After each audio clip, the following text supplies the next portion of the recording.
bayangan preventif ya Pak ya. Takut saya ini bawa. Assalamualaikum warahmatullahi wabarakatuh. Bismillah, alhamdulillah, Allahumma sholli ala sayyidina Muhammad wa ala sayyidina Muhammad. Yang saya hormati Bapak Kepala Dinas Koperasi Bapak Roni. Iya. Kepala Dinasnya, kemudian Kepala Dinas Pengganti Pak Asep. Ini saya hormati Kang Pepi, pengurus Ekopindah Kabupaten Bogor secara keseluruhan yang saya hormati, tamu-tamu sekalian yang hadir pada hari ini. Yang pertama, kami ucapkan selamat datang di kawasan Minapolitan. Kawasan Minapolitan Kabupaten Bogor. Kawasan Minapolitan itu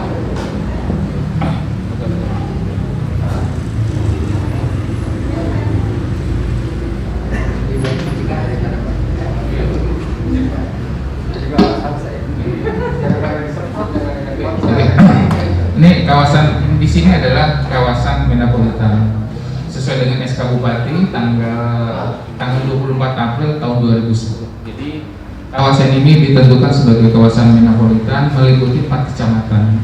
Kecamatan Cisayong sebagai sentranya, kemudian ada 3 kecamatan berikutnya, yaitu Gunung Sindur, Kemang, dan Parung.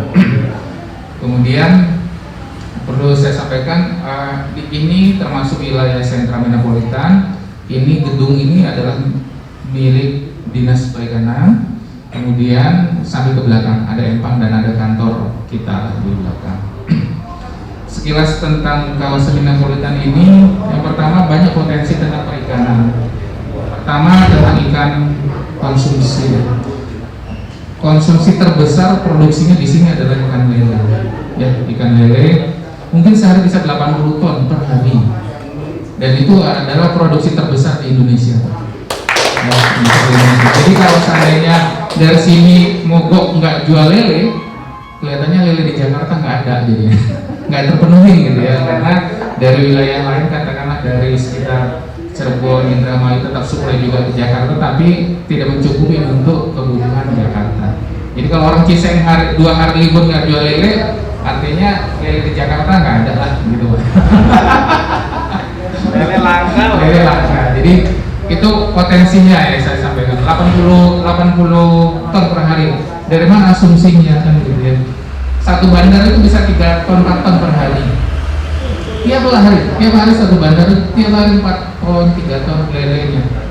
Gampang Pak gampang ngitung produksinya. Jadi kalau lele itu istilahnya di perikanan namanya FCR, peak konversi rasio. Jadi kalau dia hari ini buang pelet 10 ton, artinya produksi daging itu harus 10 ton karena FCR-nya 1:1. Gitu. Jadi kalau dia hari ini buang pelet 3 ton, artinya produksi dia harus 3 ton juga dagingnya. Kalau gampang saya kalau kita ngitung dari itu, kita tanya aja kepada marketing pakan dari pabrikan berapa dia produksi beli pakan sebulan gitu. Ya berarti segitulah nilai produksi dari lelenya. Itu dari kalau segi konsumsi ikan lele. Karena umumnya mereka ini berusaha itu dengan sistem plasma ya, sistem plasma. Jadi kalau Bapak Ibu pernah lihat YouTube saya, channelnya Sahabat Joint Center Kopi, itu yang seperti yang saya lakukan. Jadi saya sebagai inti membiayai semua modal kerja, kemudian ada plasma saya yang menyediakan lahan, pemeliharaan dan keamanan, itulah sebagai plasma berkolaborasi. Itulah menjadi bisnis bersama dari inti dan plasma. Kalau nyimak waktu yang saya share itu seperti itu loh pola kerja sama, sehingga walaupun saya baru 17 tahun di sini, saya bisa menguasai lahan sampai 2 hektar kan. Gitu. Tahun baru ya. Jadi saya mengajak berkolaborasi dengan petani-petani lokal yang mau bekerja sama dengan saya. Nah, tapi kalau di saya sistem resiko tidak saya share. Jadi kalaupun ada kerugian di Empang itu saya tidak minta mengcover kerugian oleh si plasma. Seperti yang inti yang saya sampaikan di channel itu. Tapi kalau ada pelaku-pelaku yang salah, ada yang minta di cover kerugian berapa persen oleh si plasma. Nah, itu pola kerjasamanya seperti itu. plasma. Yang kedua, polanya adalah mereka membiayai sendiri lahannya. Tapi kalau membiayai lahannya sendiri kan umumnya terbatas ya, karena orang juga nggak mau sembarangan jual lahan. Artinya kalau dia nggak punya lahan, dia lahannya sempit, dia harus mengajak petani lokal untuk bekerjasama. Kalau petani lele umumnya minimal 2 hektar. Kalau seandainya mereka punya 100 empang itu masih pemain kecil lah gitu. Jadi umumnya kalau bandar lele itu udah 200 empang baru dianggap sebagai bandar lele gitu. Dan biasanya itu beli pakannya itu bisa sampai 1,3 miliar sebulan. Gampang aja kita hitung, satu truk itu sekitar 90 juta, berapa truk dia beli sedang satu bulan. Itulah akumulasi transaksi yang dibayarkan oleh si bandar tadi ke pabrik pakan. Itu konteksnya. Yang kedua, benih itu tidak tercukupi dari wilayah Bogor. Umumnya benih itu disiapkan dari wilayah Jawa Tengah maupun Lampung. Dan kalau bapak ibu ada yang usaha benih, bapak ibu usaha lele benihnya 78 atau 9, 10, 1 juta ekor, nggak sulit untuk lakunya di sini. Malah mereka bandar-bandar itu titip uang dulu ke pelaku usaha di daerah lain yang bisa menyiapkan kebutuhan jumlah bibitnya. Jadi kalau ada 1 juta ekor sehari bisa langsung dibayar kalau di sini yang butuh bibit. Itu untuk lele ikan konsumsi ya. Kemudian untuk ikan hias di sini pasar terbesar di Indonesia ya. Hari pasarnya itu Senin, Kamis, dan Sabtu. Hari ini termasuk hari pasar. Jadi kalau seandainya nanti ada yang mau beli ikan hias, pasar ikan hiasnya ada di pasar Palu ya. Senin, Kamis, dan Sabtu. Siapa pembelinya? Kan gitu Pak ya. Pembelinya biasanya pelaku usahanya dari luar kota. Ada dari Lampung, Jambi, Palembang. Kalau di sekitar kita ya mungkin Bandung. Nah itu umumnya mereka beli itu bawa truk lah gitu. Bawa truk, beli ikan hias apapun yang lakunya di daerah masing-masing. Sama juga kalau ikan hias juga ada yang sistem plasma. Dan ini saya juga lakukan. Jadi ada petani yang punya lahan yang bermitra dengan saya. Dan semua banyak dilakukan dengan sistem plasma, karena kalau dengan mandiri umumnya tidak tercover. Yang kedua, pembelinya selain lokal adalah eksportir. Eksportir ini mungkin ada beberapa ikan yang jumlahnya dia harus penuhi, kemudian dengan grade tertentu. Nah, cuman memang kalau eksportir ini ada juga yang nggak fair gitu ya, membelinya seperti Belanda gitu. Membeli seperti hal Belanda. Jadi dia pengen beli tapi dia aja yang untung, harganya murah gitu. Ini banyak, kadang nggak fairnya itu memperlakukan antara pedagang dengan pembudidaya. Kami di Koperasi Maju Ikan Indonesia berusaha memperlakukan bagaimana selainnya pembudidaya itu berusaha. Kalau dalam perikanan itu namanya pembudidaya, jadi kami berusaha mengangkat sejajar lah pembudidaya itu dengan pemodal, karena ada beberapa yang kita lihat tidak fair gitu ya, perlakuan penyikapan pergaulan maupun perlakuan harga antara pembeli dan pembudidaya. Misal contoh saya, kalau pembeli yang agak-agak nanggung ketemu saya, dia agak ngeri gitu. Pertama contoh ini ya, dia datang ke rumah saya mau beli ikan 30.000, padahal saya sebenarnya harga jual 35 gitu. Saya langsung seka aja, kamu punya 3 ton, saya beli harga 30, saya berani seka banget gitu. Kan nggak fair ya, harga normal 35 tapi dia nawar harga kita 30 gitu. Saya seka balik aja, kamu punya berapa ton, saya beli harga 30, saya bayar cash. Kalau yang petani-petani kecil kadang nggak berani seka balik pembelian seperti yang pembelian kurang ajar. Pak, saya berani saya. Bapak. Jadi mereka agak disingkat sedikit yang pokok-pokoknya. Oke. Yang kedua tentang usaha koperasi ya. Koperasi kita ini baru 2 tahun. Kemudian salah satu usahanya adalah jasa karantina ikan cupang dan gapi. Dengan grade kita grade B bisa ekspor maupun untuk lokal. Jadi untuk pengiriman cupang dan gapi di Indonesia yang wadahnya dalam bentuk koperasi, baru Koperasi Maju Indonesia di Indonesia. Ini data resminya dari KKP, dari Badan Karantina BKIPM namanya, Badan Karantina Ikan dan Penjamin Mutu. Kemudian contoh tadi malam kita kirim ke Manado, ikan diskus. Kemudian saya kira banyaklah potensi nanti kalau seandainya yang setelah kita lihat lapangan, kemudian bisa nanti dialog setelah acara ini. Kali ini nanti kita ada keluar dari sini, bisa jalan kalau ada yang mau nggak sabar ke arah kanan, kemudian ke kanan lagi kali. Dan yang kita kunjungi adalah farm sahabat saya dan di farms itu ada di Google Map. Dan yang kita lihat di sini nanti adalah ikan gurami. Ikan gurami mulai dari indukan, telur, ikan gurami masih telur, kemudian sudah gabak sampai kepada ukuran ukuran ngorek lah, ngorek. Jadi istilah jumlah besarnya ikan itu diasosiasikan dengan barang yang sering ditemui oleh pembudidaya. Ukuran ngorek, nyupar berarti segede rokok super gitu. Ukuran mil segera rokok bungkus rokok mil. Kemudian kenapa gurami ya? Gurami ini salah satu ikan lokal.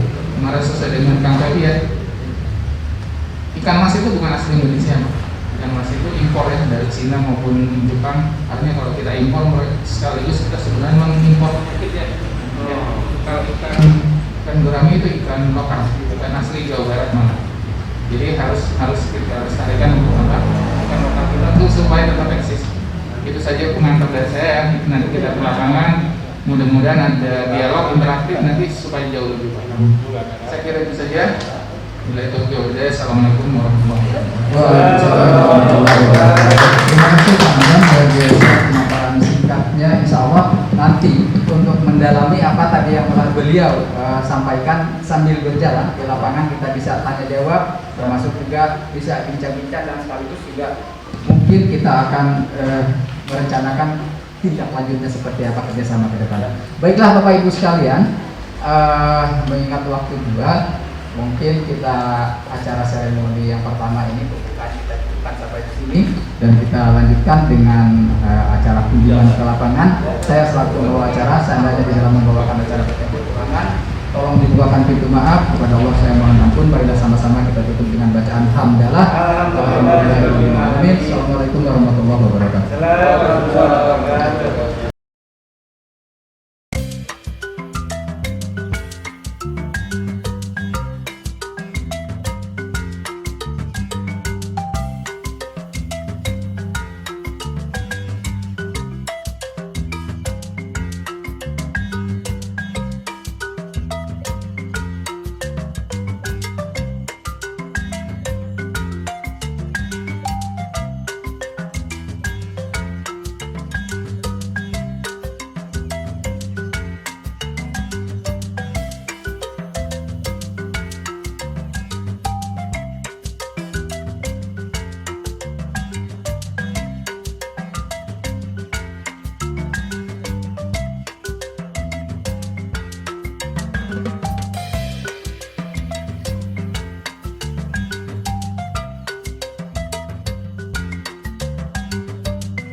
Bapak, saya hormati ini Dani Farm. Ownernya ada di depan saya, Kang Dani. Kalau di Google nanti lihat aja Dani Farm, ada di Google-nya. Ini lokasi kita ada di Desa Ciseeng, Kecamatan Ciseeng. Sebenarnya lokasi kita tadi itu dekat itu. Kalau kita lihat kita ada tembok yang biru itu lokasi perkebunan. Cuman karena jalan itu temboknya itu nggak dibuka pintunya, jadi harus berhenti. Di sini ikan hiasnya yang ada itu ikan koki di empang persis di depan saya ini ikan koki. Ada juga gurame. Kemudian ada 2 empang di depan sana ikan koki. Kemudian ada ikan gurame Padang. Namanya gurame Padang, bukan artinya guramenya dari Padang, bukan. Ini sebenarnya gurame Padang tuh gurame biasa aja, cuman karena dia albino, kemudian kreativitas dari pedagang dinamakanlah gurame Padang. Tujuannya apa? Supaya meningkatkan harga jual. Sebenarnya kalau udah jadikan konsumsi rasanya sama-sama aja gitu. Nggak ada karena gurame Padang lebih mahal jadi jauh lebih enak, enggak. Jadi sebenarnya kreativitas dari pelaku usaha sehingga harganya jauh bisa lebih mahal. Umumnya kalau gurame Padang itu harganya 2 kali lipat dari harga gurame hitam. Ya, dengan ukuran yang sama ya. Misal gurame hitam ukuran nyuper berapa? 4.000 gitu. Kalau gurame Padang mungkin di atas 2 kalinya 10.000 gitu dengan ukuran yang sama. Ini gurame Padang dan koi. Koki. Kemudian sebelah kiri saya juga itu gurame Padang. Sebelah sini belakang saya ini ada gurame hitam. Gurame hitam ini umumnya yang kita konsumsi. Kemudian kemarin itu ada gurame Padang juga. Sekarang ini kita ada telur. Nah, kemudian ini saya tunjukkan ke Bapak Ibu ya. Jadi sebenarnya kita di sini budidaya itu dari awal sampai akhir ya. Yang indukan nanti ada di sana. Kita disiapkan indukan, ada 24 indukan yang sudah siap bertelur. Kebetulan kali ini kita ada telur guramenya di sini. Jadi bisa dilihat bagaimana proses panjang yang dilakukan oleh pembudidaya sehingga ikan itu bisa disajikan oleh bapak ke ibu di rumah makan ataupun di rumah lah ya. Ini ada telurnya gitu. Telurnya kebetulan sudah nentang. Coba ditaruh di sini.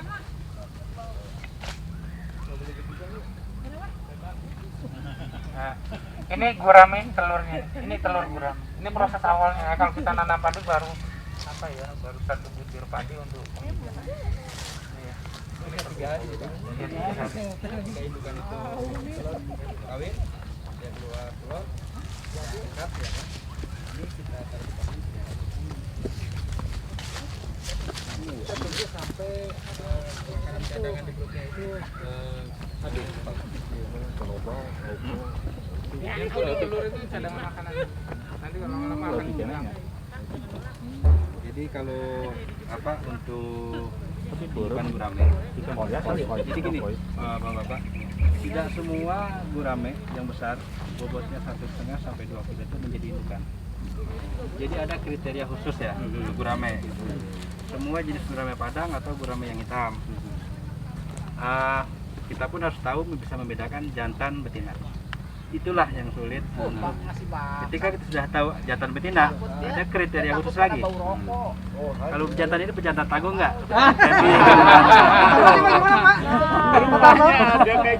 Ada kriteria khusus, gitu kan? Cirinya mana dan kalau yang tangguh? Nah ini kita harus praktek sebelumnya. Kali gitu. Ya. Saya tahu kalau yang jantan itu makan cacing betina. Jantan. Kan gitu. Kalau yang betina pasti makan cacing jantan. Kalau cacingnya gimana, Pak? Kan cacing jantan itu nanya ke ahli cacing. Saya makan ahli ikan. Kalau di kan ada bibit unggul gitu ada masih kalau di. Saya ahli makan ikan. Jadi gini, ikan apapun kita patokannya kepada indukan awalnya.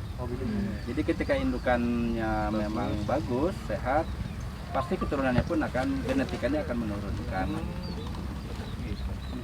Kayak orang juga berarti ya. Seperti orang. Tanda-tandanya tadi. Kalau di ikan itu pertama warna kulit yang kita lihat, dia lebih cerah, tidak pucat warnanya. Semua jenis ikan dan dia lincah. Udah stres. Jadi enaknya kita sebetulnya selalu praktek, dia akan lebih. Berapa hari? Ini kita biasanya di bak ini sampai 9 hari, Pak. 9 9 hari nanti kita kasih ke kolam terpal. Di sana kita ada juga yang sudah berbentuk, bisa kita ke sana. Oke. Berikutnya Telurnya ya Pak ya, sudah lihat ya. Ini telurnya, nanti sudah netas kita di kolam terpal. Kenapa kolam terpal? Jadi supaya penanganannya lebih mudah dan hamanya lebih sedikit. Nah, ini kalau di sini istilahnya masih ukuran gabah. Ini lengkap sebenarnya, ini ukuran telur. Yang kita datang ini ukuran gabah. Ya, telur udah 3 hari soalnya. Ini koki Pak. Ini koki namanya. Ini ada 2 emang ini koki. ini umur berapa hari? Ini di kolam terpal ini setelah 9 hari di bak sana, kita langsung nyebur ke sini. Nah, ini saya tebar ini baru 1 minggu. Jadi ukurannya sebesar ini. Predator nggak ada ini ya? Kalau predator pasti ada. Pasti ada ya. Nah. Ini apa namanya? Ini udah kalau Muaci ya? Muaci. Ukuran muaci Pak. Ini usia kurang lebih 1 minggu. Seminggu di sini ya. Iya. Jadi harus kolam terpal Pak, jangan langsung di kolam begini, di kolam tanah. Karena lebih terkontrol kan dari hama, belut nggak ada, kemudian gabus nggak ada. Kalau di sini makanan gabus dia. Jadi kalau kita bicara nilai ekonomisnya gini Pak, ketika kita indukan di sini Pak, kolam indukan khusus indukan. Jadi telur, karena harga per butir telurnya aja sekarang udah Rp200. Itu yang Kalau tadi bicara yang nilai rupiahnya Pak, Rp200 sebesar tadi ya yang di bak itu kan. Setelah 9 hari kita taruh ke kolam sini. Ini yang tadi kita lihat nih, kalau saya jual hari ini Rp500 udah laku baru 1 minggu. Itu baru 1 minggu ya. Kalau 1 bulan kita minimal laku itu udah 1 bulan ya. Minimal itu harganya berapa? 1.500. dan mudah ya, dan yang memerlukan itu apa? Bibit gini banyak ya. Banyak Pak. Dan satu indukan itu kan bisa ribuan telur Pak. Ini 500 kan. Rp500 yang ini. Sekarang udah Rp500 kalau saya jual. Udah pasti laku. Ini Jadi. gurame padang. Nah setelah inilah kita di sini Pak sampai 1 bulan itu sebesar yang kita ada di kolam. Air nomor punggung. Itu kalau anakan itu peluang matinya gede atau enggak? Biasanya kita rata-rata mortalitas itu 20%. 20% ya, 20% kalau untuk larva kayak gini. Kalau yang udah kuat itu di usia berapa bulan? 1 bulan. 1 bulan. 1 bulan kita langsung ke kolam tanah yang ada di sana. Itu pasti gede ya enggak? Bisa, kita udah tinggal fase pembesaran aja. Berarti yang rawan di anakan doang. Ibu udah lihat tadi ukuran? Dari loran sampai sebesar gini. Itu masih rawan. Berarti ini 2 minggu dong ya kalau itu. Wah, itu udah 2 minggu dari larva. Seminggu. Ya. Kalau air hujan Pak pengaruh nggak Pak ke ini untuk tingkat ke Setiap air pasti pengaruh. Walaupun ikan itu hidupnya di air, ada pengaruhnya. Biasanya Pak antisipasi nanti setelah hujan dikasih garam. setelah hujan? Nah, di sini kita tabur garam. Jadi supaya kontrol Irigasi ya. Oh jadi di sini ya?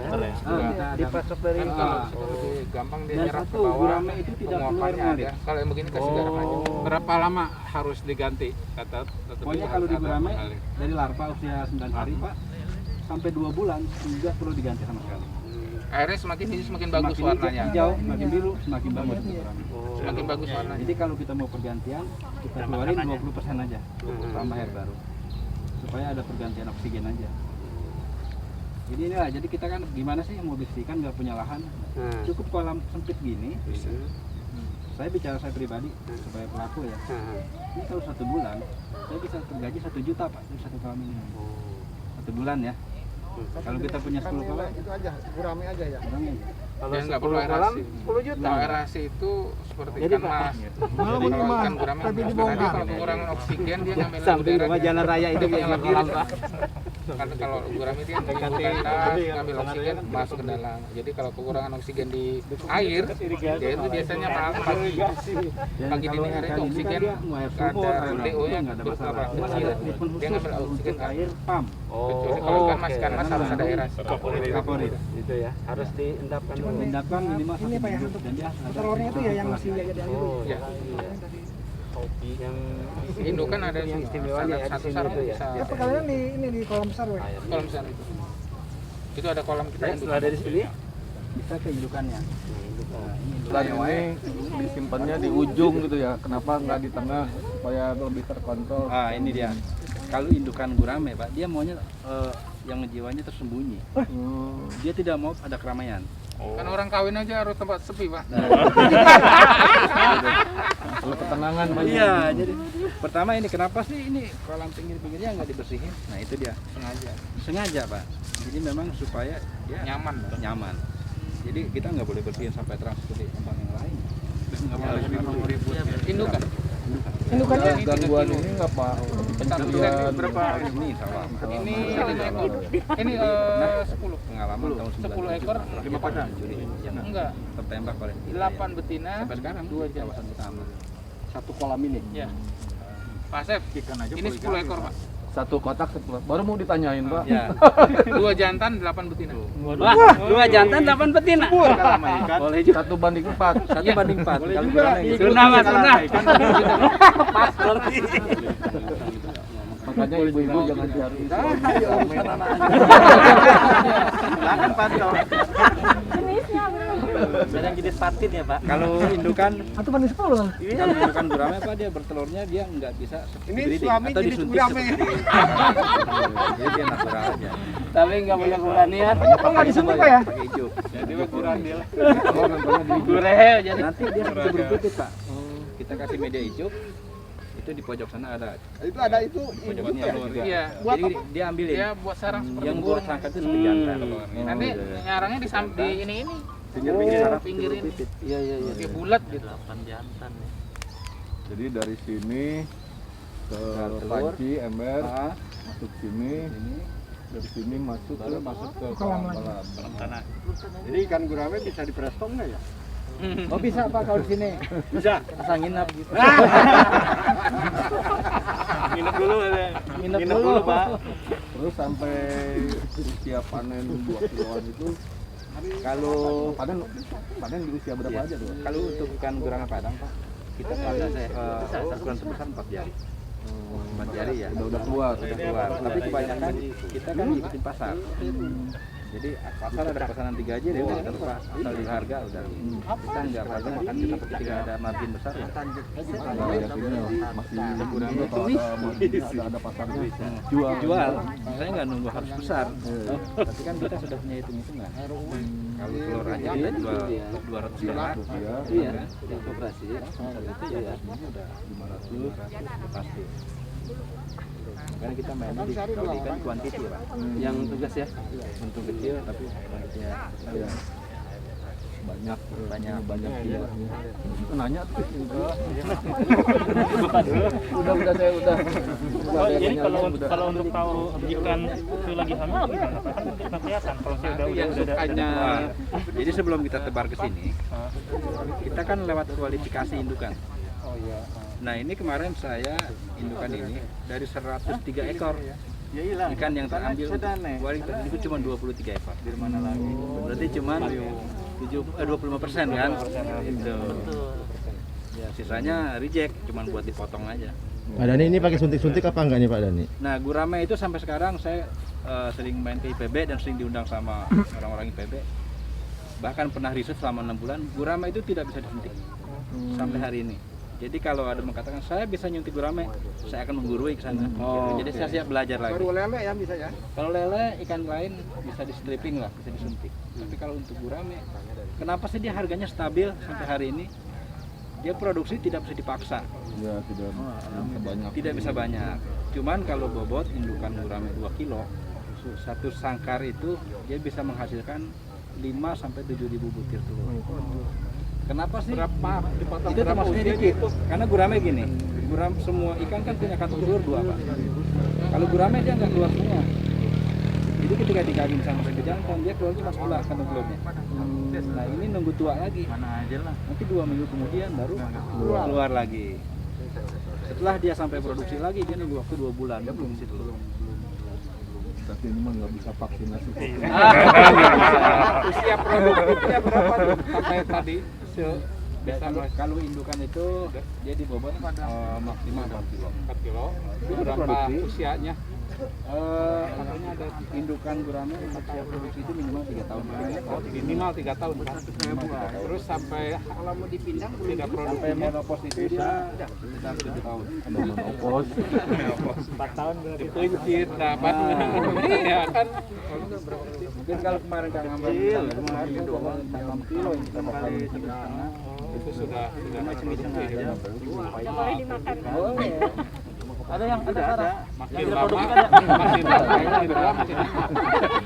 Tenang masih ada. Ada produktif saya. Hampir habis masih ada.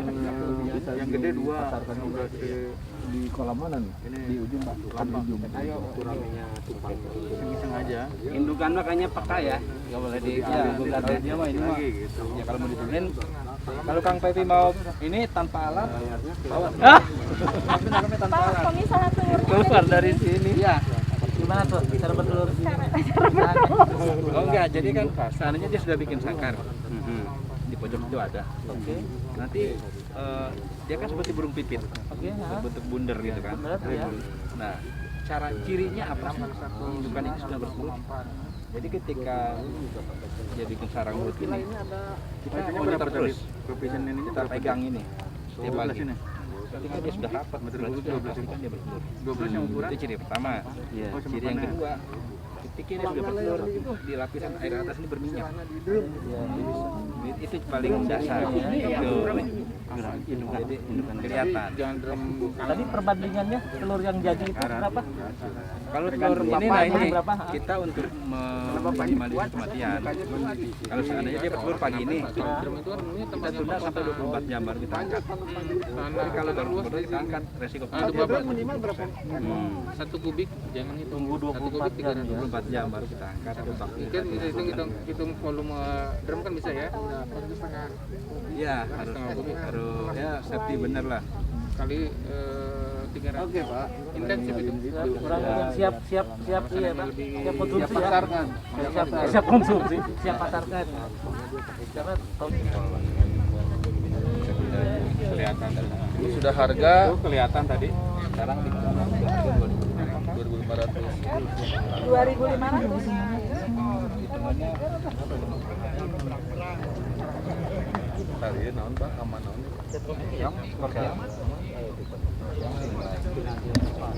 Pakai ini ya aman ya.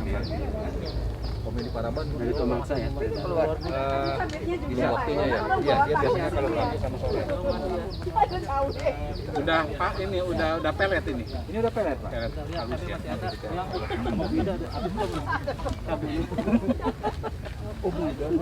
Iya. mata tuh di mana sih Bu? Di Puri 2. Perinirwana. Lupa dulu kok kopi rempahnya gimana Pak Asi? Banyak keluar. Saya dapat dari Bukan gini ya. Will. Itu jalan yang bukan di jalan. Oh, lama kan? Iya, dari mana dari 2 minggu. Iya. Kalau dari tadi dari awal ini berapa usianya nih? Kalau dari 2 minggu kan di sini baru 2 minggu. Jadi kalau dari awal dari apa lah ya? Ini jatuhnya udah 25 hari. 25 hari. Ketagihan Pak. Sekarang kalau saya jual 2.500 udah laku ya laku. Cuma Kali baru 5.000 masih ekor ayak. kan. Oh gitu. Aduh. Berarti pas dan aja Pak. Ini gurame Padang. Ini gurame. Dia orange. Dan itu Kasihan Pak, lepasin lagi. Apa itu gurame? Ini bibit sendiri. Gurame nggak bisa. Terlalu lama kita punya duitnya. Dari telur tadi. Kita kan kalau bisa cash flow itunya kan. Terus bisa gede Jadi berapa kalau kita ini main berapa indukan, bulan? main indukan aja. Ini paling kalau Indukan aja. lagi seukuran 2 Kita jari. main indukan, indukan aja. Panen berapa bulan? Ukuran Kalau 2 tidak jari kayak saya kan, panen harga kenapa sih saya di sini tapi pertama saya banyak mahasiswa yang praktek. Jadi status sehari. Yang keduanya majalah produk dan yang lainnya suka. Korek kayu, korek Saya kan sama tim suka dijadikan tutor lah gitu. Jadi harus kita Iya benar. Supaya kalau tanya itu ya ada ada semua. Tapi kalau mau produksi besar kita ke kolam sebelah. Oh iya dong. Kalau Kita perlu lihat. kalau makan Produksi ya, ikan produksi. besar itu nggak sama. Oke, siap. Siap koi banyaknya ya. Oke. Ukuran kalau yang gede gitu. Ada aroma lumayan di Pokoknya semuanya pembesaran. Ya. Ya, Kalau yang pembesaran gurame di mana di sini? Kalau pembesaran gurame di belakangnya Kang Amran. 10 ekor gitu. Oke. Kita jalan. Ayo, ya. Jadi Ayo Pak, kita ke ini.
Keduanya dia menumbuhkan plankton. Jadi makanan cadangan selain pelet. Yang ketiganya ketika kita kasih makan alam kayak gitu pengaruh ke warna. Warna. Iya. Kenapa nih? Ini kok. Itu sampai layak jual. Di sini ketika kalau saya beli benih dari mitra, saya beli kan Itu bergerombol gitu ya? Itu mah herang kan gitu kan. Nah, herang. Memang saya Itu dia tuh di kaum Jawa. Apalagi sekarang ya. Situasi. orang sini kalau tidak punya kolam ini gatal kepala nih. Orang kecenderungannya 2020 lah semua pembudidaya ikan itu punya omset bisa sampai 300%. Ada di sana. ya 2020 Iya. Pasar lauk tadi Diutuh bergerombol. Satu Dipoto. tinggal satu ini kan angkir. ada lagi renovasi. Pahit ini, pahit. Air belum ada tanpa gula. Dikondisikan sama dulu. Iya, rekondisi lagi ya kan. Ini kan kayak gini kan bala nih. Kita renovasi bersihin ya kan. Nanti terusnya kita treatment kasih pupuk. Pakai pupuk juga ya? Oke, cuman pupuk itu kotoran ayam gini. Ya kasih urea juga. TA berarti ya. Tai ayam. Tai ayam. Plankton. Nah ini kalau itu nanti sumber airnya dari mana untuk itu? Ini kan ada ya. Ini kita kenapa kita tutup aja ke depan. Ada jalur airnya ya kalau di petani ada. irigasi kalau di perikanan apa Pak jalur ininya namanya? Irigasi juga. Tetap sama. Modal utamanya air Pak. Iya betul makanya. Kecuali beternak ikan Fauzi. Makanya kan kalau di Ikan asin Pak. kita punya uang sedikit ya, punya lahan 5 kali 5 aja bisa penghasilan. Kalau dinas Kabupaten Bogor pesen di sini nggak? Ya makanya saya nunggu Pak Asep. Itu yang ditunggu itu. Oh ini apa? Saya nyari order ya. Siap. Iya. Buka itu Pak ya. Kita buka Pasaran. pintu pasar. Pokoknya kalau kebutuhan gurame per hari 1-2 ton kita masih sanggup. Jadi kalau semuanya ada yang 10 kilo, 20 kilo, dari sini bisa kan? Nah, ya ready. Justru kita stok sana Pak buat stok kandang gurame atau kalau gurame. Iya, bagusnya Dari sini ambil 1 ton gitu. Cuma Hari saya ada. udah Tenang buka kolam game Bapak tuh orang nongkrong gitu. Berangkat pagi. Mau Itu timbul sampai usaha.